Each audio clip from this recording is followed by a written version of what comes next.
Welcome to the Real News Network. I'm Paul Jay in Baltimore. On November 19th in George Washington University, presidential candidate Bernie Sanders laid out how he sees himself as a social democrat, what that means to him to be a socialist.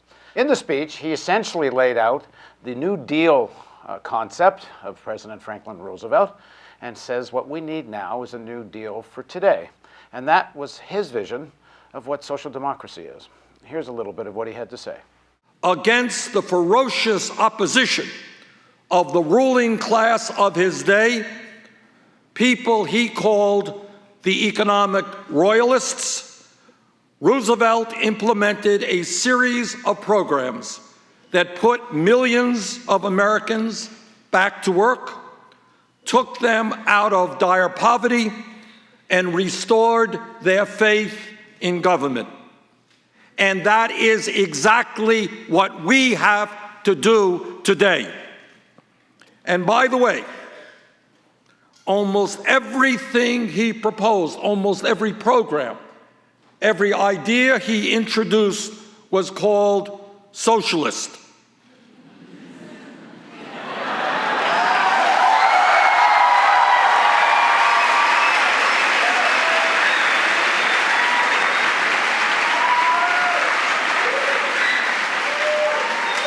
I thought I would mention that just in passing.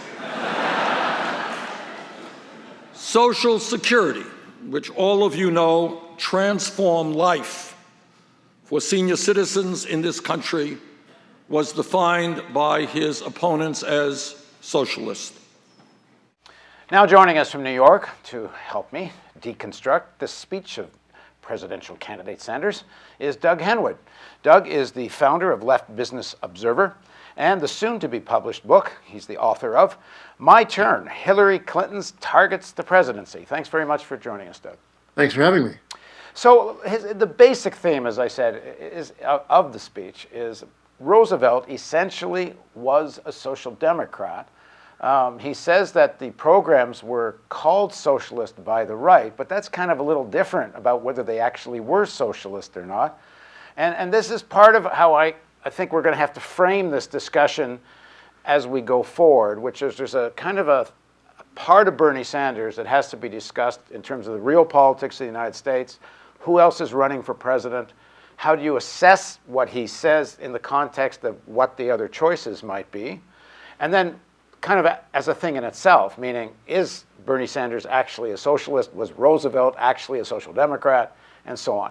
But let's just take up the beginning of that speech, that social democracy, essentially in Bernie Sanders' eyes, is the New Deal.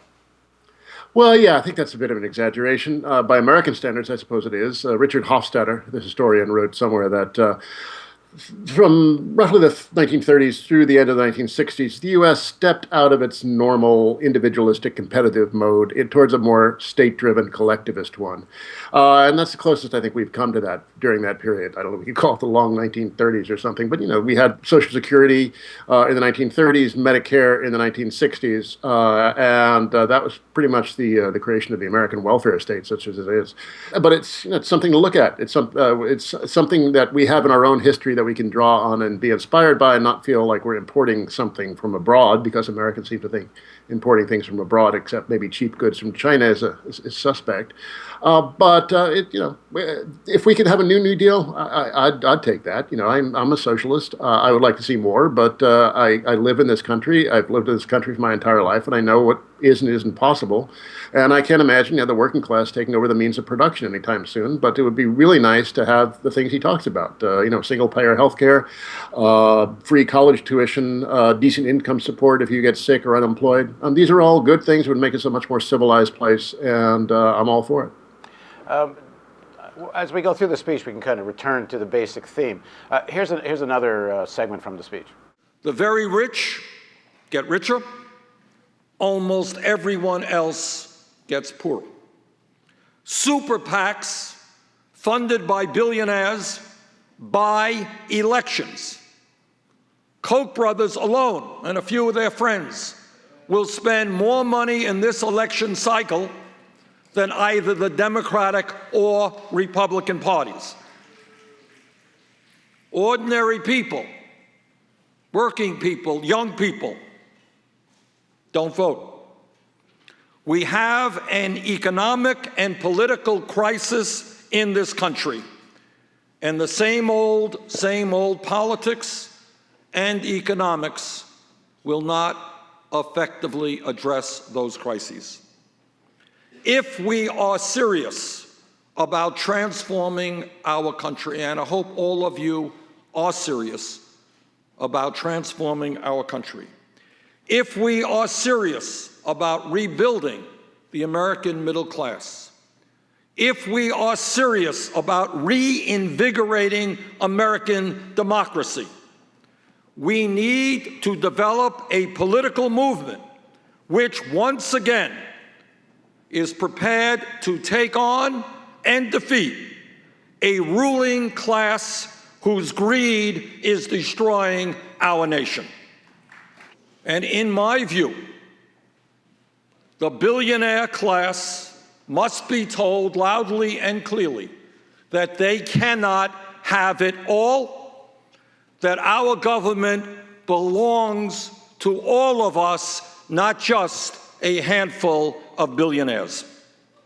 Unbelievably and grotesquely, the top 0.1% today owns nearly as much wealth as the bottom 90%.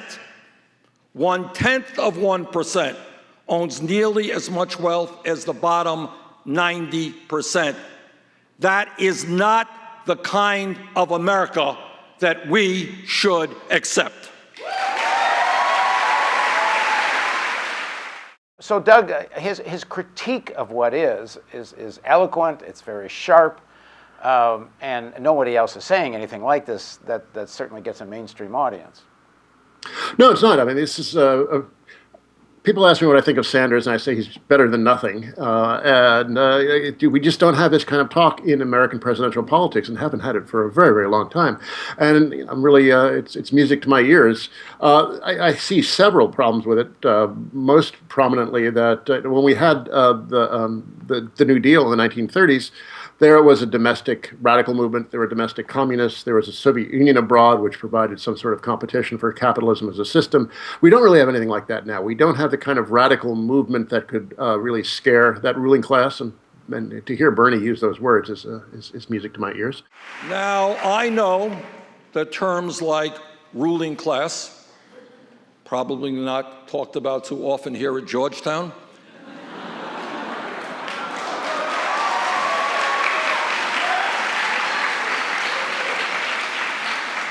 not too often talked about on CBS or NBC, but that is the simple fact. But we don't have anything that, it politically will scare the ruling class. Now, I think it's very funny that ruling class does every once in a while say things that that makes it sound like they really do feel that way, that there is somebody who's going to threaten them. Several years ago, the private equity titan Steve Schwarzman said that the threat of lifting his tax break was like the Nazi invasion of Poland.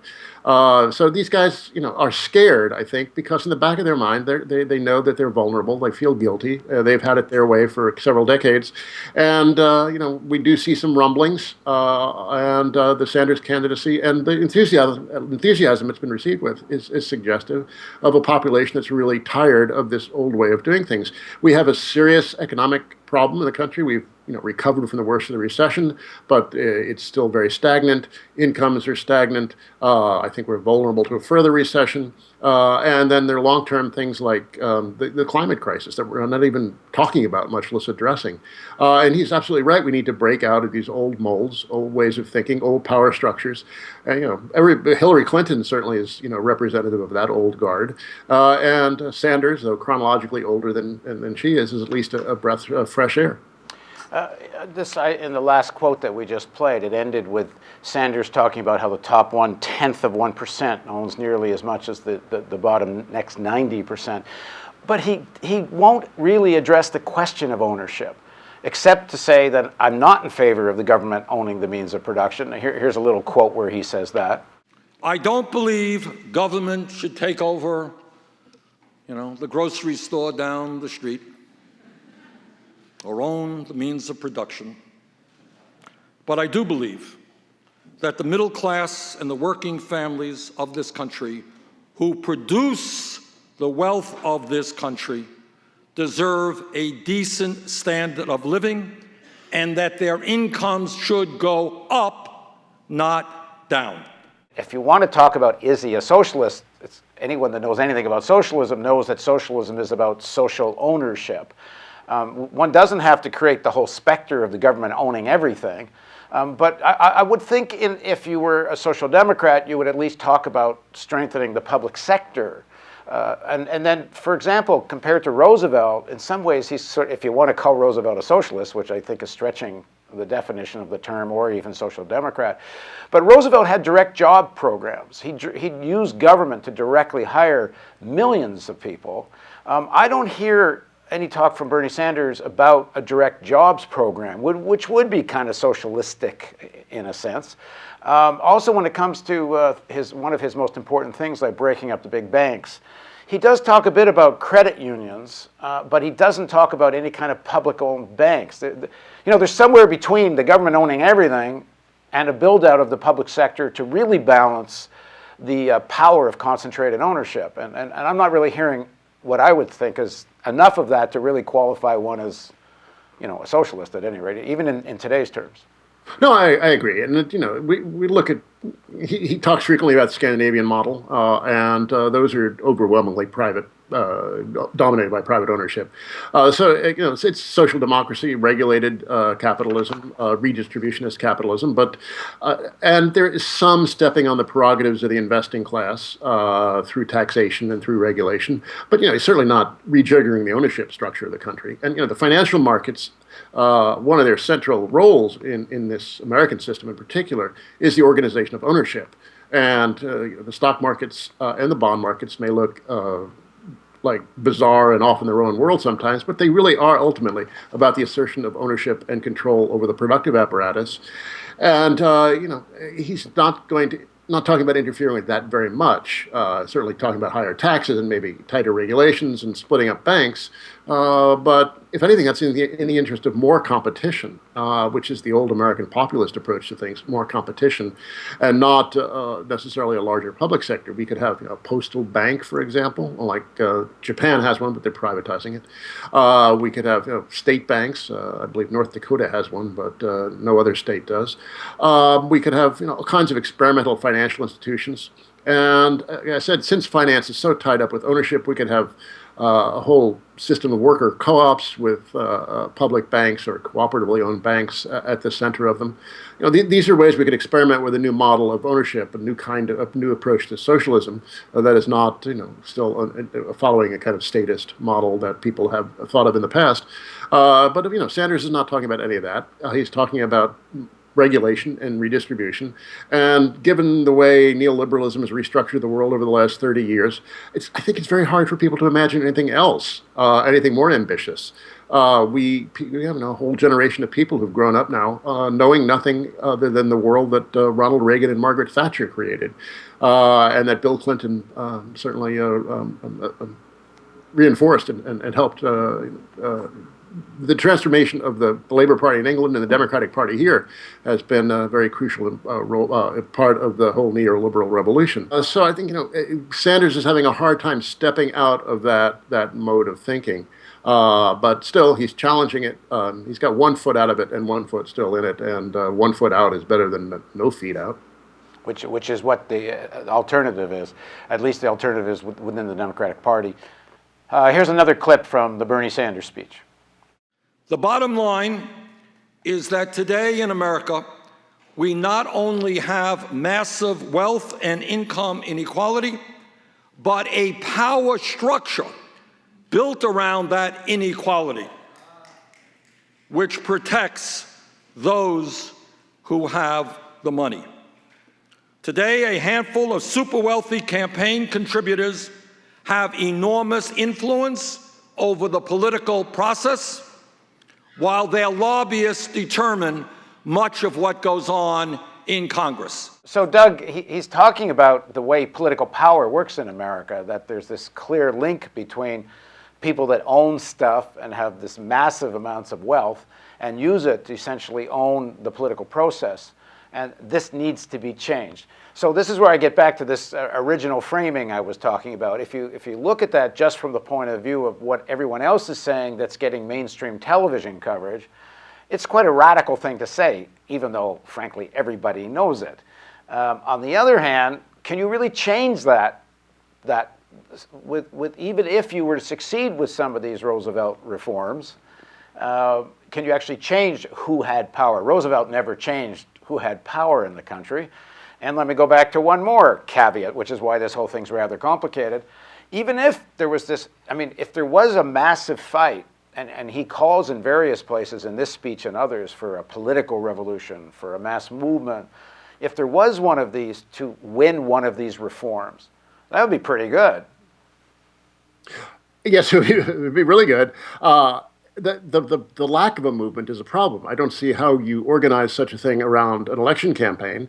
Nader, ran several times for office on a Green Party ticket sometimes and not on others, and then disappeared after the election and never really did anything to organize a third party or some kind of independent movement. I keep hearing talk that maybe Sanders is doing that, or it's going to be a byproduct of his campaign. There will actually be some sort of movement developing, some kind of organization. But in the absence of that, it's really hard to imagine challenging that kind of ruling class power. If by some fluke he were elected president, he would be eaten alive. The political establishment, the media, there would just be such a campaign against him. And without some kind of broad popular movement to propel and sustain him, it would all fall apart in a very unpleasant way. That's, I think, the flaw in this whole model. We're not going to change the world just through an election campaign, but it is really, really good to have people talking about this sort of thing and thinking about this sort of thing. And it's very reassuring, inspiring even, to find such a positive reaction to it. I mean, he's generating crowds far larger than any other presidential candidate, and that's really extraordinary. And I hope that means something is going somewhere. Yeah, I mean, I think one of the significant things about his campaign that it shows a lot of the grip that Cold War psychology had on Americans, that anything with the word socialist in it would have freaked people out. That grip is actually gone for a lot of people, especially people under 30, 35 years old. Although I must say some of Sanders' thinking, especially when you get into foreign policy, which, by the way, we're not going to today, but we will next week take up the foreign policy part of his speech. I mean, his foreign policy still got one foot fairly firmly in Cold War thinking, his defense of NATO and such. But set that aside, if he was president by some fluke, I mean, again, I think given the way power works, in fact, exactly the way he describes it, and how much money controls the political process is probably why he never will be president, but who knows. The bully pulpit character of that, the fact that mainstream media would have to listen to him, he actually could call on a mass movement. It would be rather remarkable. I'm not holding my breath waiting for that moment, but it would certainly be a game changer in the way the discourse takes place in this country. Well, certainly, it would be remarkable. He would have to contend with Congress, which is a frightening and horrible thing for the most part, and nothing would ever get through it. You look at the way the Republican Congress has treated Obama, who is certainly no rabble rouser by any means. They've treated him like a socialist. And I think one of the reasons perhaps that socialism is now has a better reputation in the United States than it did since, I don't know, probably 100 years ago. Is the fact that so many people have called Obama a socialist, the people who say, well, he's not so bad. Maybe socialism isn't so bad either. So I think maybe those attacks have done something to rehabilitate the word. Yeah, I mean, I think Obama, the best line Obama had in the whole election campaign in 2008, and I wish he kind of believed in it more than just using the line, but in that last week and a half of the campaign, McCain really pushed this, he's a socialist, verging on he's a commie. And when asked about it, Obama said, well, I read my Bible, and it teaches me I should be my brother's keeper. It was a great retort. Unfortunately, I don't think he followed through on much of that during his presidency, but that's another question. Anyway, just to wind up our conversation, one more clip from Sanders. Democratic socialism means that we must reform a political system which is corrupt, that we must create an economy that works for all, not just the very wealthy. Doug, this is where we get back to kind of the nub of the issue of Bernie Sanders. a lot of his critique of the way capitalism works and the American system works is excellent. A lot of the proposals would certainly make people's life better, and it's the kind of thing people, could fight for. On the other hand, at least in my mind, this is kind of an illusion that there's such a thing as an economic system that both works for the very wealthy and for everyone else. It's kind of a contradiction in terms. Well, if he wants to look at a real world model, he likes to point to Denmark, where the distribution of income is certainly much more egalitarian than here. The social benefits are good. If people become unemployed, they're not ruined. You don't have a million medical bankruptcies a year or whatever it is we have here. There's certainly a more humane way of organizing a fundamentally capitalist economy than ours is, which is just pure sink or swim brutality, and it's gotten only more so over the last several decades. But he's not really. Marx used to complain that there were the unions of his time would want higher wages, not the abolition of the wages system. You could make that argument that Sanders is basically just looking at a better deal out of capitalism rather than transforming it in any fundamental way. But given the dominant nature of politics these days, I'll take it. I think what Hillary said in the first debate, our job is to rein in the excesses of capitalism. I don't think we should confuse what we have to do every so often in America, which is save capitalism from itself. And I think what Senator Sanders is saying certainly makes sense in the terms of the inequality that we have. But we are not Denmark. I love Denmark. We're the United States of America, and it's our job to rein in the excesses of capitalism so that it doesn't run amok and doesn't cause the kind of inequities that we're seeing in our economic system. But we would be making a grave mistake to turn our backs on what built the greatest middle class in the history of the world. Senator Sanders? Everybody is in agreement that we are a great entrepreneurial nation. We have got to encourage that. Of course, we have to support small and medium-sized businesses. And Sanders is essentially saying the same thing, except I think there's a lot more meat on his bones of what he's saying, reining in the excesses of capitalism. And he certainly wants to rein it in a heck of a lot more than she does. Now, whether that's possible or not is kind of another conversation. But in the final analysis, there are tens of thousands, perhaps millions of people talking about these kinds of policies, see it as something a little more realistic, not just pie in the sky, because he's running in the Democratic Party. In terms of the movement, is this fundamentally a positive thing? There are critics that are saying, in the final analysis, it's not a positive thing if, in fact, this whole movement just gets corralled into the Hillary campaign in the final analysis. Yeah, well, that's always the worry. Sanders has not been officially a Democrat for most of his political career, maybe all of his political career. Now he is a Democrat suddenly, and I think some partisan Democrats are annoyed by that. But yeah, there's always the risk that it's just going to end up as the usual graveyard of progressive movements, the Democratic Party and the Hillary campaign. But it's been fascinating to watch Hillary try to reinvent herself, at least until the last couple of days, try to reinvent herself as some sort of born-again progressive. She has spent 30 years or so serving corporate America in various capacities, whether as a lawyer in Arkansas or as a politician. She said in the first debate she represented Wall Street in the Senate. That's been her whole career. She and her husband have raised billions of dollars from corporate America for their foundation and for their political campaigns. And it's just not plausible when she claims now to be some kind of born-again populist or whatever it is she's claiming this week. Nothing she says should be believed. But Sanders is credible when he says these things. But the Bush speechwriter Matthew Dowd once said, "If you argue against us while using our language, we're winning." And I think Hillary's showing that. There's some way in which Sanders has set the tone of the Democratic debate, and Hillary is forced to respond to it, which is a fascinating thing, which suggests something maybe shifting in the dominant discourse slowly, but perceptibly, and Sanders is really helping to make that happen. Well, in a few weeks, we're going to talk again with Doug when his book comes out. My Turn, Hillary Clinton Targets the Presidency. And we'll get into this, the Clintons, which essentially, as in many countries, it's not unique, but campaign from the left, govern from the right. Thanks very much for joining us, Doug. Thanks for having me. And thank you for joining us on the Real News Network.